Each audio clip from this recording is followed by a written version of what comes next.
गुजरे जमाने की दिग्गज अभिनेत्री जिसने अपनी अदाकारी से लंबे समय तक दर्शकों के दिलों में राज किया।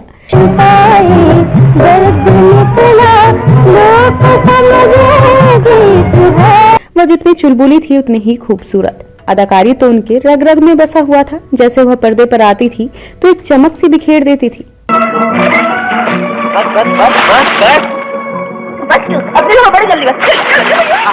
बात चाहे निजी जिंदगी की हो या फिर करियर की, वह हर भूमिका में अव्वल रही। उन्होंने अपने बोल्ड किरदार से इंडस्ट्री में एक अलग ही स्थान बनाई थी।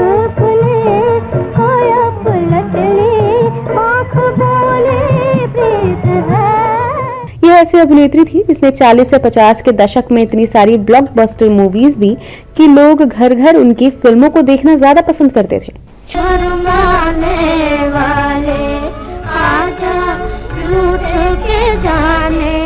ये दास्तां है उस अभिनेत्री की जिसके दीवाने देश में ही नहीं बल्कि विदेशों में भी मिलते थे। लोगों में उनकी दीवानगी इस तरह थी, अमेरिकी सैनिक अपनी जेब में उस एक्ट्रेस की फोटो लेकर जंग लड़ते थे। वो नौजवानों के दिल की धड़कन हुआ करती थी।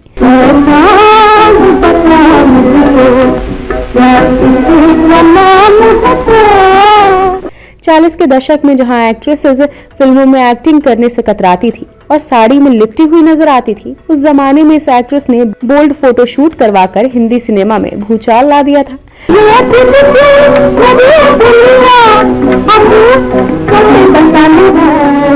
जहां आज की अभिनेत्रियां शरीर के ज्यादातर कपड़े उतारने के बाद भी जो सनसनी नहीं मचा पाती, वहां इस नायिका ने अपनी आंखों की जुम्बिश से ही बरपा देती थी।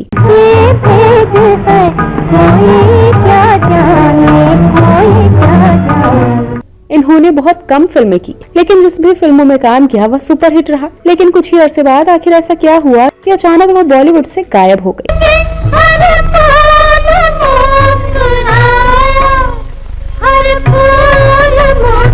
क्या है उनकी लव लाइफ की हकीकत? क्यों उनके देवर उनसे नफरत करते थे? जानेंगे और भी बहुत कुछ। बस बने रहिए आप हमारे साथ।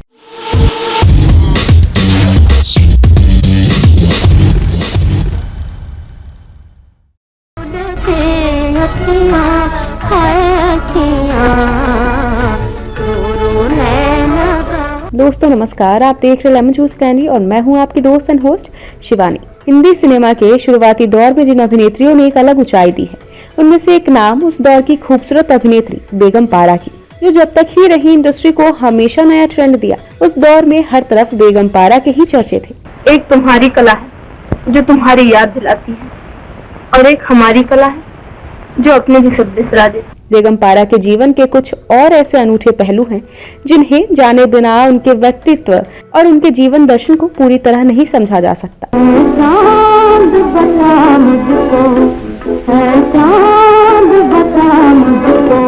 साल 1926 में 25 दिसंबर की तारीख थी। पाकिस्तान के पंजाब प्रांत के झीलम में एक कुलीन और संस्कारवान मुस्लिम फैमिली में एक खूबसूरत बच्ची का जन्म हुआ। परिवार ने प्यार से नाम रखा जुबैदा उल हक, लेकिन जुबैदा को उनकी माँ प्यार से पारा कहकर बुलाती थी, जिसने आगे चलकर बॉलीवुड का भूगोल ही बदल दिया। पारा के 10 भाई बहन थे, जिनमें वह तीसरी बेटी थी। पारा की परवरिश बीकानेर राजस्थान में हुई थी। उनके पिता का नाम मियां एहसान उल हक था, जो अंग्रेजों के जमाने के एक जाने माने जज थे। पिता की सरकारी नौकरी होने के चलते उस जमाने के अलग अलग रियासतों में उनका तबादला हुआ करता था। अपने रिटायरमेंट के वक्त वह राजस्थान के बीकानेर रियासत में चीफ जस्टिस के पद पर थे। बाद में वे प्रांतीय सरकार में मंत्री भी रहे। माता पिता दोनों पढ़े लिखे थे, इसलिए उन्होंने अपने हर बच्चे को ऊंची से ऊंची शिक्षा के लिए प्रेरित किया। हर 4-5 साल में होने वाले पिता के तबादलों की वजह से पारा के पढ़ाई लिखाई में कोई रुकावट न आए, इसलिए उन्हें जालंधर के एक हॉस्टल में दाखिला करा दिया, जहां उन्होंने अपनी स्कूलिंग पूरी की और वहीं से कॉलेज की पढ़ाई करने के लिए अलीगढ़ चली गई। पारा ने अलीगढ़ मुस्लिम विश्वविद्यालय से स्नातक की डिग्री ली। कॉलेज के दिनों में ही पारा बेहद बोल्ड थी। यूनिवर्सिटी में पढ़ाई के दौरान ही उन्होंने घुड़सवारी, शिकार, निशानेबाजी, तैराकी, क्रिकेट और बैडमिंटन में महारत हासिल की। सिर्फ शौक की खातिर नहीं, बल्कि इन सभी खेलों में उन्होंने पूरी गंभीरता से हिस्सा लिया और कई अवार्ड भी जीते। क्रिकेट में उनका विशेष रुझान था। वह अच्छी प्लेयर तो थी, लेकिन क्रिकेट को अपना करियर नहीं बनाना चाहती थी। एक तरफ फिल्म और दूसरी तरफ क्रिकेट, दोनों का मेल ही नहीं था। बताया जाता है कि पारा की पहल पर ही फिल्मी सितारों की नुमाइशी क्रिकेट मैच शुरू हुआ। ऐसे पहले मैच में पारा ने सबसे ज्यादा रन बनाकर पुरुष कलाकारों को शर्मिंदा कर दिया।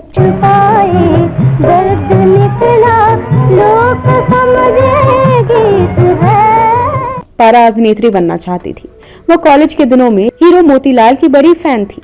वह उनकी हर एक फिल्म देखा करती थी। दिल की ख्वाहिश थी कि वो एक दिन उनके साथ एक फिल्म में काम करे। पारा मोतीलाल को लेटर भी लिखा करती थी। एक इंटरव्यू में उन्होंने बताया था कि वह अक्सर मेरे लेटर्स का जवाब देते थे और फिल्मों में काम करने के लिए अक्सर मुंबई बुलाया करते थे, लेकिन कोई संयोग नहीं बन पा रहा था।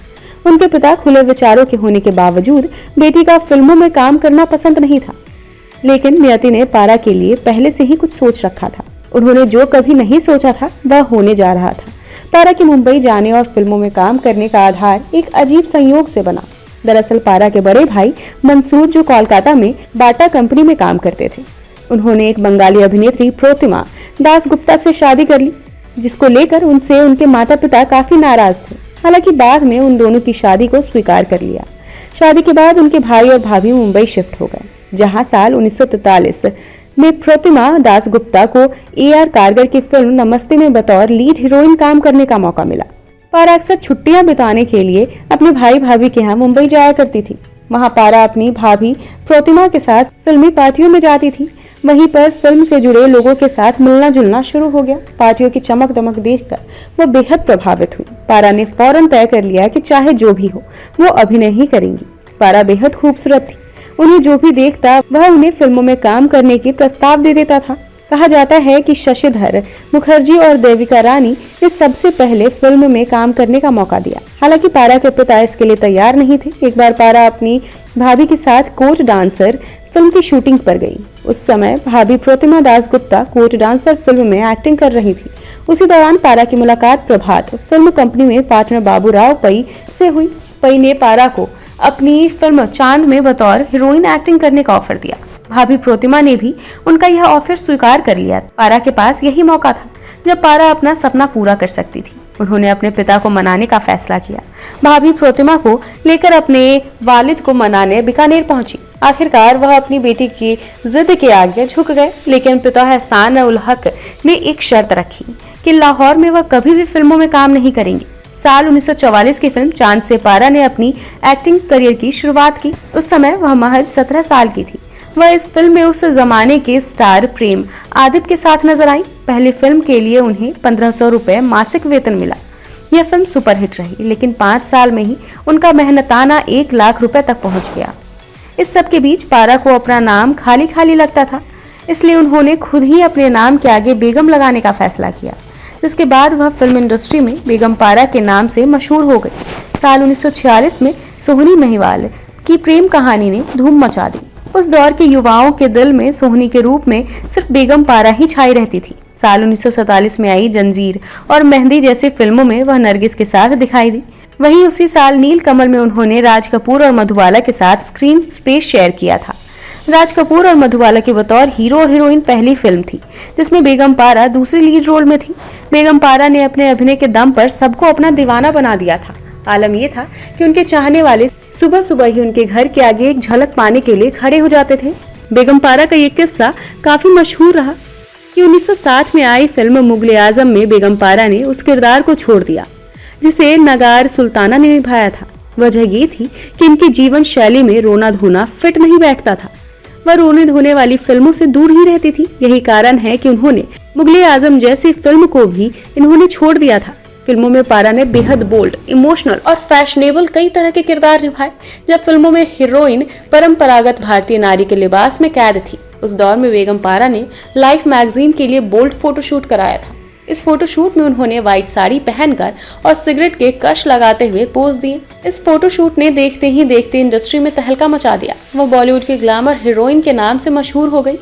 आपको बता दें कि साल 1950 की यह फोटोशूट उस दौर के फेमस फोटोग्राफर जेम्स बुर्के ने किया था। इस फोटोशूट से देश में ही नहीं बल्कि विदेशों में भी इनके चाहने वालों की तादाद बढ़ गई थी। साल 1950 से 1953 तक चले कोरिया के युद्ध में लड़ रहे अमेरिकी फौजी बेगम पारा के ऐसे दीवाने हुए कि उनकी तस्वीर को दीवारों पर लगाकर रखते थे। बताया जाता है कि इस युद्ध के मारे गए कई सैनिकों की जेब में बेगम पारा की तस्वीरें निकली थी। यही कारण है कि वह बॉलीवुड की फर्स्ट बॉम्बशेल और पिनअप गर्ल के नाम से मशहूर हो गई थी।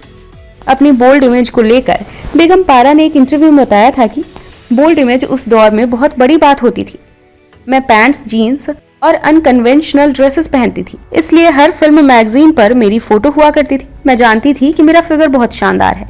ऐसे में अगर मैगजीन्स के लिए मुझे बोल्ड पोज देने को कहा जाता था तो मुझे कोई आपत्ति नहीं होती थी। साल 1955 में निर्माता निर्देशक दलसुख पंचोली की फिल्म लुटेरा, दादा भगवान, साल 1956 की कर भला और साल 1957 की फिल्म आदमी में बेगम पारा के हीरो दिलीप कुमार के छोटे भाई नासिर खान थे, जो आगे पारा के शौहर बने। बताया जाता है कि दिलीप कुमार के भाई नासिर खान से उनका परिचय संयोग से हुआ।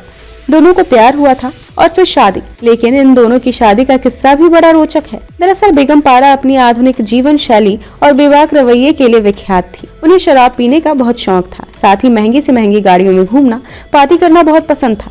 उनकी महिला मित्र मंडली में नरगिस, गीता बाली, शमी और निम्मी थी। पुरुष मंडली में कियन सिंह, मोतीलाल, डेविड जैसे दोस्त भी थे जो पीने के साथ ही ज्यादा थे। उस दौर की मशहूर अभिनेत्री शमी ने इन दोनों को करीब लाने में खासी मदद की। हालांकि नासिर खान पहले से ही शादीशुदा थे। यही कारण था कि बेगम पारा नासिर साहब से दूर रहना चाहती थी। चूंकि नासिर खान के अपनी पत्नी से अच्छे संबंध नहीं थे, इसलिए इन दोनों ने इस रिश्ते को आगे बढ़ने दिया। दोनों का मजहब एक था, लेकिन बेगम पारा ने यह साफ कर दिया था कि वह बतौर दूसरी पत्नी नहीं बनना चाहती थी। लिहाजा नासिर साहब को अपनी बीवी से तलाक ले फिर शादी करे। बेगम पारा की यह गारंटी देने पर कि वे नासिर की बेटी का पूरा ख्याल रखेंगे। जिसके बाद नासिर खान ने अपनी पत्नी को तलाक दे दिया। जिसके बाद 1958 में दोनों ने शादी कर ली। इस शादी से बेगम पारा को 3 बच्चे हुए, 2 बेटा और 1 बेटी। बताते चले कि दिलीप कुमार की शादी के पक्ष में नहीं थे। दिलीप कुमार जानते थे कि बेगम पारा जिस जीवन शैली की आदी है उसे जुटा पाना नासिर खान के बस की बात नहीं है। हालत ऐसे हुए कि दिलीप कुमार और बेगम पारा एक दूसरे के आमने सामने भी नहीं आते थे, लेकिन उन्हें अपने भाई की फिक्र थी, क्योंकि वह एक अभिनेता के तौर पर ज्यादा सफल नहीं हो पाए थे। इसलिए उन्होंने अपने भाई के नाम से फिल्म गंगा जमाना बनाई, जिसमें उन्होंने दमदार अभिनय किया था। मैं तुम्हें आखिरी बार कहता हूँ दादा, मुझे मजबूर मत करो। तुम आपका गोली मारे? अरे मार मार। फिल्म की कमाई से नासिर खान और बेगम पारा ने समुद्र के किनारे एक आलीशान बंगला खरीदा। फिर कुछ समय बाद बेगम पारा और नासिर खान डलहौजी गए हुए थे। वापसी में अमृतसर के एक होटल में अचानक दिल का दौरा पड़ने से नासिर खान का निधन हो गया। बेगम पारा की तो दुनिया ही उजड़ गई। सारा पैसा फिल्म में लग चुका था, मदद करने वाला कोई नहीं था। उन पर 3 बच्चों की परवरिश का जिम्मा था। हताशा में उन्होंने शराब पीना शुरू कर दिया। उनकी बहन ने उनका दामन थामा। बेगम पारा को उनके बच्चों के साथ पाकिस्तान ले गई, जहाँ उनके माता पिता रहते थे। वहां वह अपने परिवार के साथ रहने लगी, लेकिन वहां बंद और रूढ़िवादी माहौल के चलते अधिक समय तक नहीं रह पाई। करीब 3 साल बाद जीवन से जूझने का संकल्प और हिम्मत लेकर बेगम पारा फिर मुंबई लौट आई। उन्होंने समझ लिया था कि उन्हें अपना सहारा खुद बनना होगा। इनकी बड़ी बहन जरीन भारत में ही थी, जिन्होंने इनकी खूब मदद की। बेगम पारा का संघर्ष चरम पर था। उन्हें फिल्म मिलना बंद हो गया था, लिहाजा उन्होंने अपने बंगले का एक हिस्सा ब्यूटी पार्लर के लिए किराए पर देकर आय का साधन तलाशा, जिससे इनके परिवार की देखरेख होती रही। जीवन से बेगम पारा को कोई शिकायत नहीं रही। उन्होंने वही जीवन जिया जो उनके मन में आया। बेगम पारा की बेटी एक सफल बिजनेस वुमन है। उनके बड़े बेटे नादर खान का बहुत कम समय में ही निधन हो गया था। उनका छोटा बेटा अयूब खान आज के जाने माने टीवी एक्टर हैं, जिन्होंने फिल्म और टेलीविजन दोनों में अच्छा नाम कमाया है। 50 साल कैमरा से दूर रही बेगम पारा एक बार फिर संजय लीला भंसाली की फिल्म सावरिया में नजर आई थी, जो साल 2007 में रिलीज हुई थी। इस फिल्म में उन्होंने सोनम कपूर की दादी का रोल प्ले किया था। 10 दिसंबर साल 2008 को 82 साल की उम्र में बेगम पारा का देहांत हो गया। तो दोस्तों, यह वीडियो आपको कैसी लगी हमें कमेंट करके अवश्य बताइएगा। अब अपने दोस्त एंड होस्ट शिवानी को दीजिए इजाजत। नमस्कार।